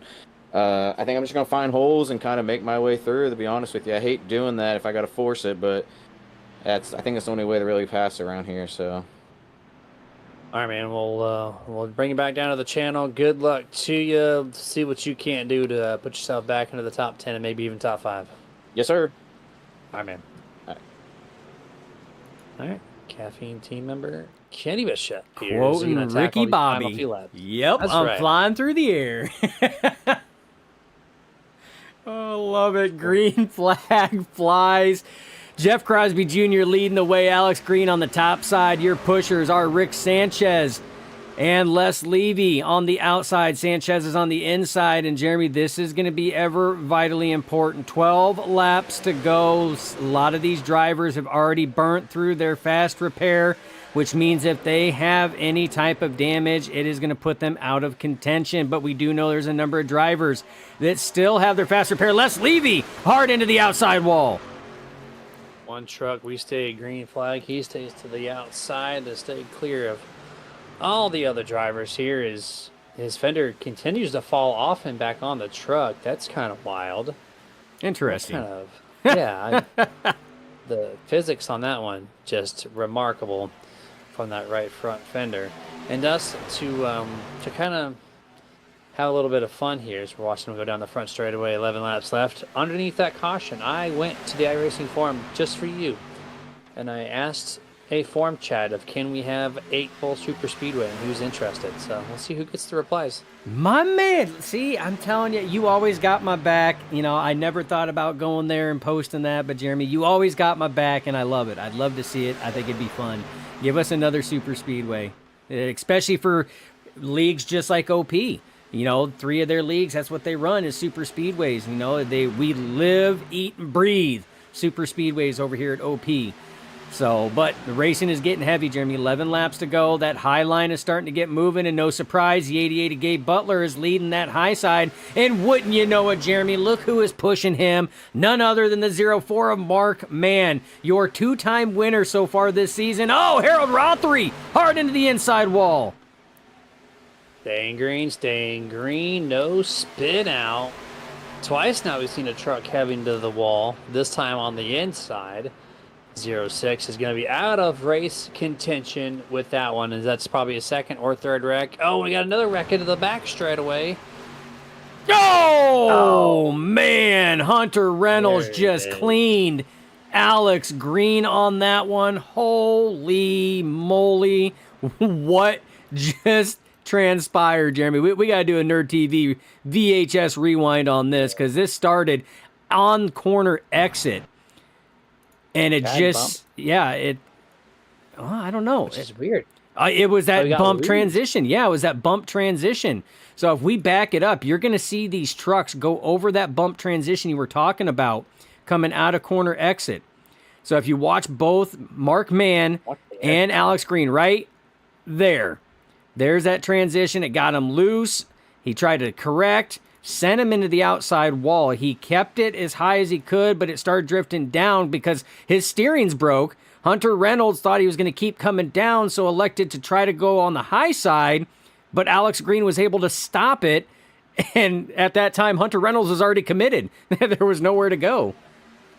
And the 31 the 43 is just a wreck magnet here. Just cannot get away from him. Dana Shepard, man. Oh, poor guy. He just can't. Even when it's so far ahead and he thinks he's in the clear, man, he just gets drawn right back into it again. And then Scott Wise in that 31, he made a move to the inside. He's going to wreck himself. And the 312 of Mike Edgerton is going to put him on the lid. So yet another underbelly from the 31. This guy is out there beach bumming it out here. Trying to get all the UV rays on the underside of that truck. Oh, man. Here we go. Another round of pit stops, another round of repairs, and then another round of short green flag laps as we're going to be lap 62 or probably 62 on the restart. So, what, 9 to go probably? No, not even 9 to go. It's going to be 64, so 7 laps to go. Ginger Parent says racetrack enema. Says that DEP paint is holding the 43 together. That and lots of duct tape at this point in time. I don't even know how Dana is even driving that thing, but he's still out there driving it, man, and I give him props for that because it's tough when you have a damaged truck like that and just everything seems to go wrong, Jeremy. It's a buzzkill because you're like, hey, you know, I'm going to stay in the back, try to be safe. Nope, I get collected there. Okay, I'm going to try to be up at the front. Nope, get collected there. And at some point in time, you're just like, you know what? Screw it. What happens, happens. I'm just going to log laps and hope for the best. 100% there. And Steve sent me a text message, and he's like, I pulled us. You killed Kenny, you bet. You know, that South Park reference. He put that in the chat there, which, you know, Kenny died a little bit ago, so I had he texted me, so I had to shout that out for sure. A lap and a half left before we're going back to green flag. And then Daniel Postschlag comes in the chat randomly for the second time and says Dana is a pigeon toad. What does that even mean? I'm going out on a limb. Daniel, correct me if I'm wrong. Poetschlag? Tell me if I pronounce that right, because it's going to drive me bonkers. Poetschlag. That sounds way more accurate than what I ever do. I gotta know. I gotta know. We hate butchering names if we are butchering them. So yeah, we definitely love that. But oh, man, I tell you what, the wrecks though, it's this track is tough. There's gonna be a lot of frustrated drivers. Frustrated isn't undermined. There's gonna be a lot of pissed off drivers on some of these trying to get through it. A lot of drivers trying to make something out of it. But I mean, just the overall, just spectacle of some of these wrecks though. You know, I agree with Checkered Flag and a lot of you guys. You know, Ginger. It's Belva. It makes it entertaining beyond belief, and we don't get this a lot in the Wednesday series because a lot of the times these races are ridiculously clean. So to see these trucks, that we typically can go a whole season and never see. Flips, or, we can go a whole season. Maybe we can count on one hand out of 19 races the amount of trucks that we've seen flipped. And Jeremy, we're at 8 already tonight. Yeah, 100%. And we might have one more on the way. 6 laps to go on the restart. So plenty of time to have at least one more wreck. Daniel saying, Ginger Parent just saying, just call him Mr. DEP. So we'll just call him DEP. And then next week, Dana's sponsor is going to be Pick Apart. So, shots fired in the chats on YouTube. Full sending it. That or duct tape. And duct tape brand. That could work too. Either one. Yeah, no. I like it. Either one's going to be a fantastic. I can't wait to see it on track next week. Be a wonderful truck to see. All right, Mr. DEP. Mr. DEP, you got your job cut out for you. We expect to see Dana in a new paint job next week to commemorate his struggles, continued struggles tonight. Speaking of struggles, a lot of these guys have been involved in multiple wrecks. They're struggling to maintain speed here. Pace truck down. 6 laps to go. Here we go. Green flag is out. This might or might not be the last time, but the 88 with an excellent launch. And now he's going to get closed right back in with the 5 on the inside. He's going to give him a nice shove in the corner, but the 33, can he get the momentum off? Oh, we got a wreck. Alex Green in the 3. Hooked hard. Caution is out. Man. Everybody's just trying to get back up to speed. And we're going to watch Alex Green here. Oh, man. Oh, he was checking up for the 78 there. Seen the 78 of Chris Jordan check up in the center line, and he might have overjudged that check up there and then moved up. And negative Ghost Rider, that pattern was full. 36 of Stephen Luttrell was up there.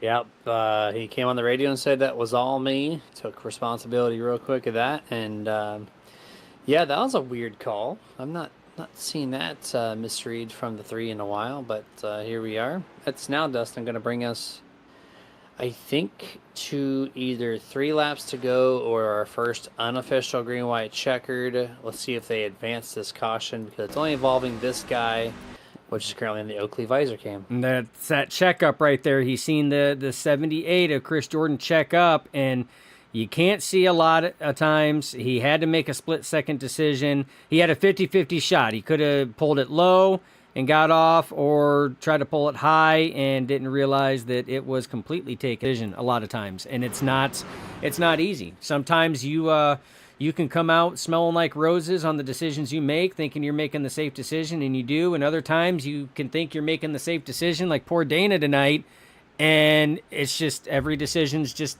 puts him in the wrong spot. Not of his own doing. You have minimal decisions, not a lot of time to make it, and that's just where it puts you. It's tough. But this is super speedway racing. So Ginger Parent has another idea for Dana Shepherd's truck. It's either going to be magnets or a puzzle piece because he's attracting all the wrecks. And then Daniel comes in and says no, he can drive the KY jelly paint because he's getting screwed out there. Oh my goodness, I love it. I love this. This is great. Oh, and you know what? You're not wrong. You're not wrong, Daniel. Like I said, that poor guy has been in. He has done everything he can to try to not be involved in anything, and somehow still gets involved. And he probably could use a little bit of that jelly there because at this point in time, it's just it's dry. It's very dry. Yeah, that's. Yeah. So we'll see. I need someone to design one of these trucks and send it to Dana's way and say, hey, I need you to race this next week. It just has to happen. Someone will do it. Please and thank you. I know a lot of the drivers at OP watch these broadcasts back after the race is over. So, Dana, you're on the clock. Get your designer going. Pick one of the sponsors presented. We'll see you next week. Absolutely. So, and I guarantee you, Dana's probably looking forward to next week after tonight, as are many of the drivers. I mean, we have seen a lot of people try to do the right things and just being in the wrong place at the wrong time. I mean, we've seen it up front. We've seen Gabe Butler get right rear hooked, and he was leading the race. He's seen an open track, and the next thing he's seen was the wall, and then he'd seen the wall at a 90-degree rotation on the x-axis. You know, it's a lot of drivers are like they're looking forward to next week for sure. Which, speaking of next week, Jeremy, if you guys are having fun, because I know we are, and I'm loving the chats, I'm loving you guys coming in here because it's made it even more entertaining and that much more fun for us. But if you want to see, next week, June 4th, we are going to visit my favorite track, Jeremy, my favorite track, Talladega Superspeedway, and we're going to be bringing the Gen 4s, the classic Gen 4s on that one there. So we will see how that is going to go. Still super speedway. Rex can still be big. Not as big as iRSS. But again, Talladega's my jam, Jeremy. You know that. And that's next week, June 4th. Same bat time, same bat channel. Absolutely. Be there or not. Hopefully you are. We got about 20 to 23 viewers fluctuating here tonight for the most part, so appreciate y'all joining in, and maybe we'll see you next week as well. And here we go, Dustin. Unofficial green-white checkered. We're going to be restarting on a very nice lap 69 out of 70, so we're going to have 2 laps to go. And we're going to see if we can actually clean this thing out. It's going to be a lot of fun. I see Daniel saying, let's go Derek and Chris. He's got his drivers out there. Derek Donna, Chris Johnson, right? I think I got that name right. Jordan. Chris Jordan. Got it close. I was close. Here we go. We're going to see what happens. 88's going to be restarting P1. That's our stage winner. Can he sweep this thing after being barrel rolled early on? Or can the 33 finally not be a pusher for once and lead this field on the inside? 2 laps to figure it out. Mark Mann, who started in 21st place, all of a sudden in the back half of this race decided to show up in the top 5 to have another win contention. We're going to figure it out. Green flag is out with the 5 with an excellent launch. Wow, we got a truck. That's Jimmy Hop. Don't know if he's aware of no change in lanes before the start finish line. You're going to see him fall back there. I think admins finally let him know that. That is a very stiff rule. You cannot change lanes until the start finish line. He tried to Kyle Busch that thing, and it would have worked out if that rule was not there. But up front, we got all kinds of movement. Sanchez goes to the top side as Crosby Jr. went from the bottom to the middle. He's got pushed now from Nate Warren, and now Mark Mann is pushing Gabe Butler on that inside lane with Andrew Schroeder behind him right now as we are working our way all the way around to the front stretch right now, Jeremy. Oh, big wreck happening right here. No caution, final lap. Oh, more wrecking. Oh, more wrecking going on. They are stacking it up. The teammates, the 16 and the 33, they wreck each other here. Bubba Winningham flipping in pit road. I thought we were going to get the caution because that wreck happened before the start-finish line. We stay green. Another wreck in the back. These guys are causing complete chaos here. Half a lap left, 1.5 miles. Dustin, who's going to get it? 88.4. Can Markman just somehow get another one? He's got himself in position. That high line a little scattered, though, right now. Gabe Butler leading the way on that inside line. He has got big pushes. Contact cars scatter. Well, trucks scatter, rather. Left and right as they come to the line. He's going to do it. Mark Mann out of nowhere from big pushes from the 48 of Schroeder. Mr. 3-time this season. 4 races, 3 wins. Are you kidding me? Unbelievable. 4 races. This man has been in victory lane 3 out of those 4 times. And I do believe 2 of those wins were beating out that guy right there, the 88 of Gabe Butler. So, wow. But what a wild last lap, Jeremy. We seen another driver hit the barrels and go flip into the inside. It almost looked like it was Bubba Winningham that took a wild ride down pit road. Then we seen more wrecks down the front stretch. A wreck coming out of turn 2. What a finish. And I'm fairly positive that Mark Mann has led only 1 lap tonight, and that was it. The checkered flag lap. The only one that matters, man. It's completely insane. How is he doing? Oh, you got to call him out. Oh. This is the tightest front stretch in all of SuperSpeedway racing, and you're going to get called out for that. Oh, you're really going to get called out. Yep. Well, it had to happen sometime, Jeremy. He's the first one this season to be called out. Yep, he's making a race version of this diecast here as he's continuing just to hit walls, and he's all right, now he's just doing it on purpose, just for you. Man. I'm telling you, he's doing it on purpose. He's just intentionally destroying his truck here after winning that just complete mayhem of race. Oh my gosh. Still hitting the wall, Dustin. Can you believe this guy? Here's your unofficial results. So Jeff Crosby Sr. at iRSS. Mark Mann, Gabe Butler, Andrew Schroeder. That's your top 3. We're going to talk to them just a little bit here. Then you got Adam Kilday in 4th, Eric Lowry 5th, Everett Lane, Zach Fritsch, Kenny Bishop, Vicente Guerrero, and Rick Sanchez file out your top 10. 11th through 20th is Harold Rothery, Jimmy Reynolds, Christopher Jordan, Andy Berganti, Dana Shepard, Jimmy Hopp, Jeff Crosby Sr., Derek Donna, Mike Edgerton, and Jeff Crosby Jr. That's your top 20. 21st through 25th will be Nathan Warren, Bubba Winningham, Stephen Luttrell, Len McNeese, and Scott Wise.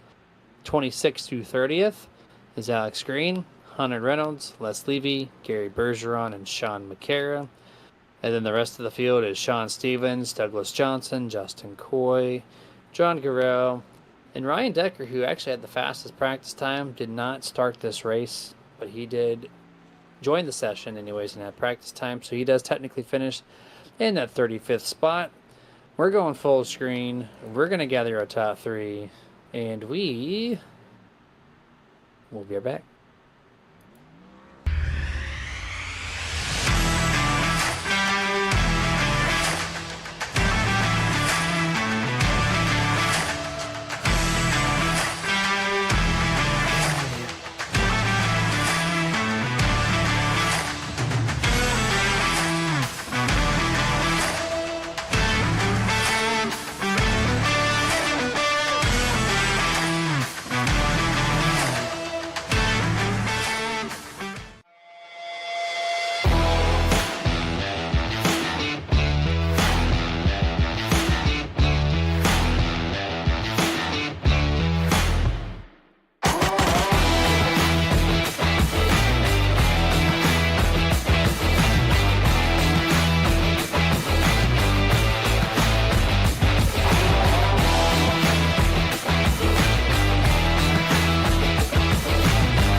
Hey, and welcome to the Nerd TV post race show presented by Victory Fuel. And we got our top three gathered up here.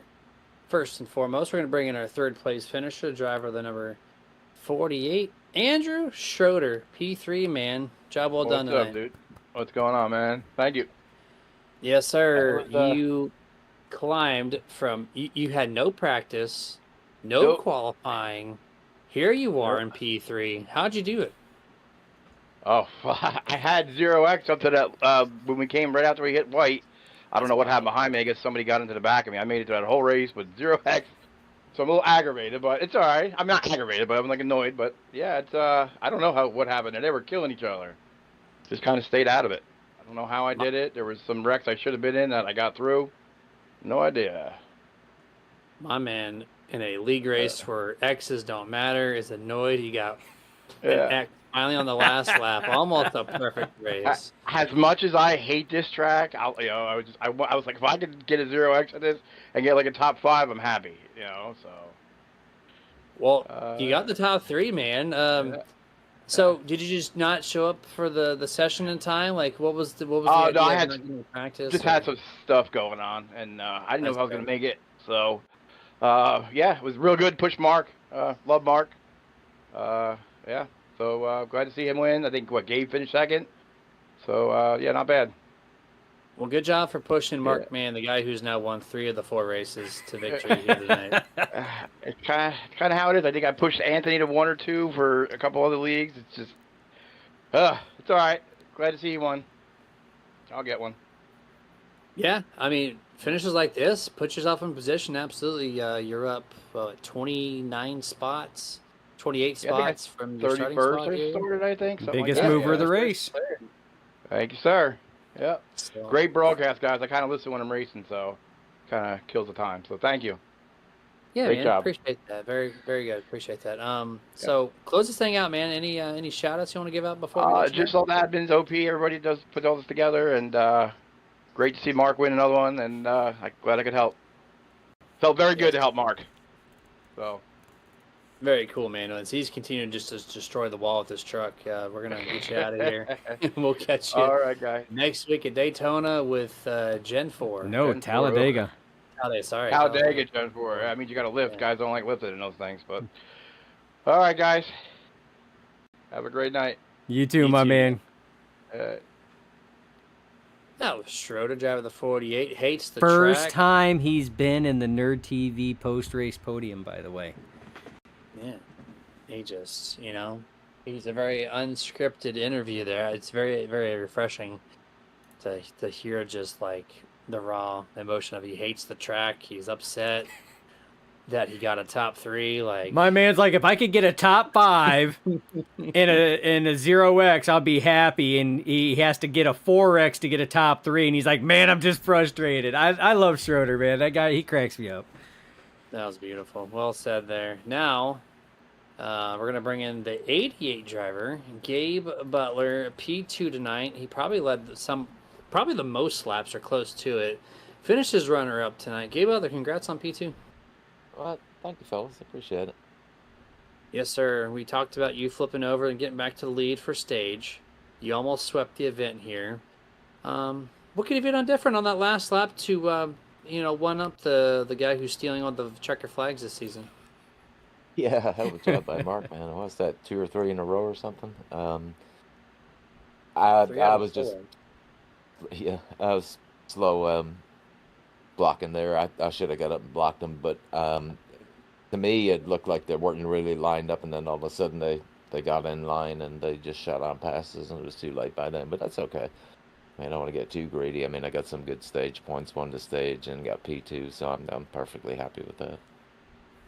Yeah, it was an excellent performance, really. I don't know how we talked about how you kind of went back to the front, but I still don't know how that was plausible. And then you held it. So whatever you're doing here, like, you have that magic touch to perform well at iRSS.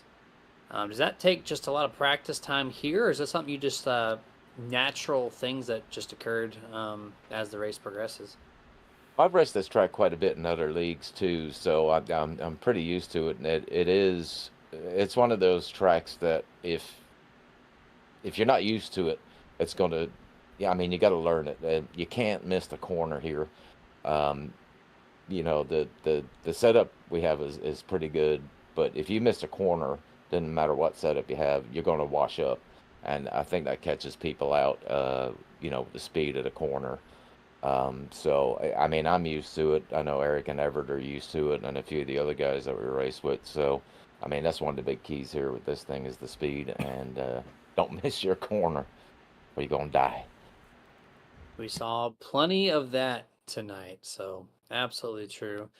Gabe, congrats, man. Awesome finish here tonight. Any shout outs before we let you go? A big shout out to you guys for doing your wonderful broadcast. Can't wait to look at it, and of course OP and all the admins for uh, putting up with all those kids and all the guys I ran with tonight. We had a blast in the room there, and I think we all had a pretty good night overall. So. Yeah, 10-4 on that, dude. We're going to let you go. Have a good rest of your night. We'll see you next week for Gen 4 action. All right, looking forward to it, gentlemen. Have a good evening. You too. You man. too. Thanks. That was Gabe Butler, driver of the 88. Such a Now, humble we're gonna- guy. I enjoy running with Gabe. I mean, it's we've always talked about him being probably one of the best pushers in OP, and it's always fun to run with Gabe. I mean, just real down to earth, just real mellow. It takes a lot to sit here and get him fired up, but it's good. It's good. Yeah, you can hear it in the voice. He's just cool, calm, and collective, as they say. Every single time. Doesn't matter if thing's on fire. He's there to have some fun. And we're going to load up that victory lane for this man who's now got 3 checkered flags and 4 starts. Finally takes the point lead after the 3rd win. I don't know how that's possible, but here he is. Points leader, 3 checkered flags. And I think he led 1 lap, Mark. How do you do this? You just lead that last lap. That's all you got to Okay. do, man. You take Well the said. points lead by attrition, and that's about it. Because I don't run for any stages. I hang out in the back of the field and chat with whoever's in Discord. And I got caught up in a pretty, I call it caution corner, coming out of 4 by the pit road barrels. Anytime Hey. anything happens on that front stretch here, boy, it just gets clogged. And I got hung up on a good one there and was able to battle back. And had Andrew Schroeder behind me there at the end that pushed me to the win. So much appreciation to him. And that's pretty much it. I mean, I don't think there was really much of a method to the madness. Just got lucky again. Yeah, Schroeder was very happy that he was able to push you to the victory tonight. I call out people who hit the wall on burnouts. Well, for one contact, and I think you hit the wall at least 30 times. I used it up. So, how do I start this, Dustin? Do we? Oh boy. I don't know. It's a tough one. You know, just one overall call out on the massive carnage that you just did on the wall. But I tell you what, though, I mean, it's not just that. We talked about you in pre-race, my guy, about you had won 2 out of 3, and it was probably at the restart with about 11 laps to go, and we called it out, and we're like, and look who's back behind Gabe Butler with 11 laps to go. It's Mark Mann. Man, at this rate, we're going to have to sit here and box off a corner of victory lane here and just call it the Mark Mann corner because that's like 3 now. So, I mean, Well, I'm hot right now. I'll cool off. You do not have a worry about that. I thought tonight was going to be the night where I was not going to get a good finish.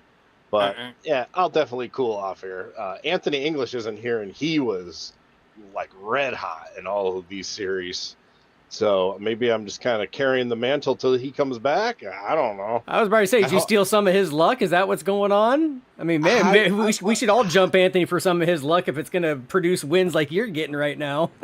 I'm definitely not racing like he did. I mean, he was racing for stages, leading laps. I'm kind of hanging in the back, watching things happen, trying to master skills of wreck avoidance and just trying to be there at the end. And unfortunately, sometimes you don't get enough laps at the end, and so you have to kind of know when it's time to start going, get good position in the pits, whether it be yellow flag or during green flag.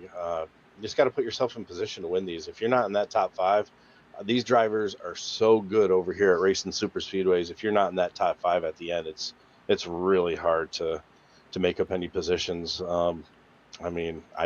Gabe Butler is one of the best, and to be him was pretty good. But and last week, it was Jeff Crosby, the king of Wednesdays. So I'm just fortunate for this red hot streak, and hopefully it continues. It probably won't, but maybe I'll get into victory lane at least one more time this season. That'd be wonderful. Well, you're 3 for 3 on getting inside the top 10 and winning it. The only time you have not been in the top 3, or top 10 rather, is when you had that one off race. So you made the truck look like the race tonight, which was wreck fested, and you still came out on top. So congrats on the dub once more. Any shout outs you'd like to give out? Thanks, bro. Oh, shout out to you guys. Yeah. I got to watch this back probably tomorrow. And thanks, OP, Fritch, and all those guys behind the scenes, Jimmy, Fritch, all them make this happen. Everybody watching at home. And please like and subscribe to this channel. We want to keep this going and get as many people watching as we can. Thanks to everybody I raced with tonight. And definitely thanks to Andrew Schroeder for giving me that push there at the end. Without him tonight, wouldn't have got it done. And thanks to all my sponsors, which are 0. So I don't think anybody there. So. All right. Well, yeah, big shout out to nobody there, as Mark. Yeah, man. All right, dude. I'm just an old washed up racer, man, who's on a little lucky streak here. It'll cool off, but Washed up racer with 3 out of 4 wins this season already, man. I wish I could be that washed up. I'm just throwing that out there. well, I've been reminded I'm a little washed, so I kind of might have little fire under me to actually try a little bit more and not just hang out in Discord all night and chat in the back. But yeah, I definitely got to continue keeping up the effort. This man talks like he's Jimmy Johnson, but acts like he's Kyle Larson on the track. So yeah, right. More like Scott McLaughlin next week. Oh no, the man who can't turn a single lap. Oh, that poor guy. All right, dude. We'll catch you next week for All right, Gen brother. 4 action, and we'll definitely be talking to you again. I hope so. Yes, See you sir. next week. All right, man. Great interview. This guy has gotten really good at his interviews, right? Oh, I love it, man. I love it. The characters over here at OP, man. That's what makes it so much fun. Viewers and all the fun that we had tonight. That's what makes this fun. That's what it's. We get on and we do this. We have families and everything else. We work day jobs. The hours are stupid, but we get on here. We have some fun. We call some racing. I mean, just those are probably some of the funnest interviews so far this season that we've had the ability to do. So, I mean, the track was what it was, Jeremy. The race was exactly what I expected. It's iRSS. I mean, you heard it from Gabe Butler. You've got to know how to run this track. Otherwise, it's going to jump out and bite you, and it really will. And it's not a Daytona. It's not a Talladega. So the wrecks that you see here are usually a lot bigger, usually take on more collateral damage. I mean, it's the name of the game when it comes to this track. So but I mean, overall, I mean, just the excitement level that we had, the amount of stuff, for entertainment that we could sit here and call. I mean, this track breeds it. I mean, it really does. And it's definitely a good part, but I'm curious to see when when Mark Mann's luck streak is going to run out. That guy, you could use some of his luck on Saturdays, my man. Mister, I'm going to sit here and get involved in a wreck of not your doing and spend, most of the race repairing 7 minutes of damage to go out there and get wrecked again right after it's repaired. So It's almost every time. Eye pacing at its finest for myself on Saturdays, but it's okay. We'll continue to. we still have that fun. trend. We still have fun. At the end of the day, that's all it's about, right? So, all right, guys, that was a fun, entertaining broadcast. So hopefully you all enjoyed it. Join us on Sundays if you want. This Sunday we're going to be live for the Global Racing League Truck Series race as they continue their 2025 circuit. And then we'll be back live, of course, next Wednesday as well, and on Thursdays. So we're back to 3 times a week. Join us every single time. we'll be here calling the shots. Me and Dustin. Colt on Thursdays, so it's a new voice for us this year. You guys enjoy the rest of your evening, and we'll catch you on Sunday. Have a good rest of your night. Stay safe. Get your nerd on. Dustin, close them out. As always, it's not goodbye. It's just till next time. Stay nerdy.